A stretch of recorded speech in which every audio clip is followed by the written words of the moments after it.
केंद्र की मोदी सरकार हो या फिर उत्तर प्रदेश की योगी सरकार, इन दोनों ही सरकारों की तरफ से श्रमिकों के लिए कई कदम आगे बढ़ाए गए।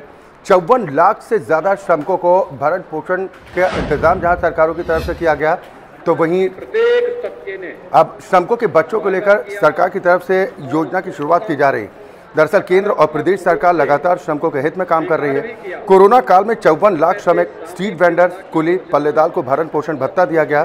अब जल्द ही सरकार श्रमिकों के बच्चों के लिए हर मंडल पर अटल आवासीय विद्यालय की शुरुआत करने जा रही है, जहां पर श्रमिकों के बच्चों को निःशुल्क में पढ़ाई उपलब्ध करवाई जाएगी। इसके अलावा 2 करोड़ पंजीकृत और गैर पंजीकृत श्रमिकों को 2 लाख रुपए का बीमा सरकार की तरफ से उपलब्ध करवाया जाएगा। मुख्यमंत्री योगी आदित्यनाथ ने श्रम विभाग की ओर से लखनऊ में डिफेंस एक्सपो कार्यक्रम स्थल, वृंदावन योजना, आवास विकास परिषद, रायबरेली रोड में आयोजित मंडल स्तरीय सामूहिक विवाह कार्यक्रम में ये बातें कही हैं, जहां पर 3,500 श्रमिक बेटियों का विवाह संपन्न कराया गया। मुख्यमंत्री योगी आदित्यनाथ ने लोगों को संबोधित करते हुए तमाम बातें कही। आपने देखा होगा, इस बार उत्तर प्रदेश सरकार के बजट में हम लोगों ने एक व्यवस्था दी है। प्रदेश के अंदर 2 करोड़ श्रमिक परिवारों को, ये श्रमिक परिवार जो रजिस्टर्ड हैं, इन्हें श्रम और सेवायोजन विभाग के द्वारा, और जो परिवार जो रजिस्टर्ड श्रमिक नहीं हैं, उन्हें राज्य सरकार अपने फंड से उन्हें 2 लाख रुपए की जीवन सुरक्षा बीमा की एक योजना उपलब्ध कराने जा रही है कि अगर उस श्रमिक के साथ दुर्भाग्य से कोई दुर्घटना घटित होती है तो उस परिवार को 2 लाख रुपए की सहायता राज्य सरकार के स्तर पर उस परिवार को मिलनी प्रारंभ हो जाएगी। यह व्यवस्था सरकार आगे करने जा रही है। आज 3507 जोड़ों का यहां पर जो श्रमिक, रजिस्टर्ड श्रमिक हैं, उन परिवार वालों को अपनी कन्यादान करने का एक सौभाग्य इस अवसर पर प्राप्त हो रहा है, और आप सबके सौभाग्य के साथ हम सबको भी जुड़ने का सौभाग्य प्राप्त हो रहा है। ये कन्यादान भारत की परंपरा में बहुत पवित्र दान माना गया है, कई यज्ञों से ज्यादा फलदायी माना गया है, और इस आपके इस कार्य के प्रति जो फल आपको प्राप्त होने जा रहा है, इसके साथ हमें भी सौभाग्य मिला है कि हम भी इसके साथ सहभागी बन पाएंगे।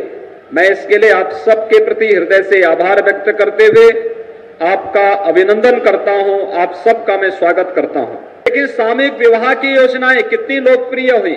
मुझे याद है जब मैंने समाज कल्याण विभाग के द्वारा गरीब कन्याओं की शादी के लिए सामूहिक विवाह की योजना लागू की थी, हमने उसमें ये कहा था कि कोई भी जाति की कन्या है, अगर सामूहिक विवाह के उस आयोजन के साथ वह परिवार सहमत है तो सरकार इसमें पूरा सहयोग करेगी, पूरा उसमें खर्चा उठाएगी। इस समय 51,000 रुपये हम मुख्यमंत्री सामूहिक विवाह की योजना में उन गरीब परिवारों को उपलब्ध करवाते हैं।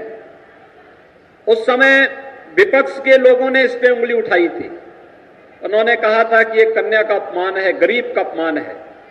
लेकिन देखते ही देखते आज मैं देख रहा हूं कि लगभग 2.25 लाख के आसपास गरीब कन्याओं की शादी केवल और केवल सामूहिक विवाह योजना के अंतर्गत प्रदेश के अंदर संपन्न हुई है। ये आयोजन प्रदेश के अंदर अलग अलग स्थानों पर, कभी मिर्जापुर में, कभी आगरा में, कभी अलीगढ़ में, कभी मुरादाबाद में, कभी गोरखपुर में, और आज प्रदेश की राजधानी लखनऊ में 3507 जोड़े वैवाहिक सूत्र के साथ बंध करके अपने एक नए जीवन की शुरुआत कर रहे हैं। श्रमिक राष्ट्र का निर्माता है, और इसलिए उसके सुख दुख में सहभागी बनना यह किसी भी लोक कल्याणकारी सरकार का पहला कर्तव्य बनता है। और अपने उसी कर्तव्य का निर्वहन करते हुए सरकार ने अनेक कल्याणकारी योजनाएं इस दिशा में प्रारंभ की हैं। हम सब जानते हैं पिछले 1 वर्ष से पूरा प्रदेश और पूरा देश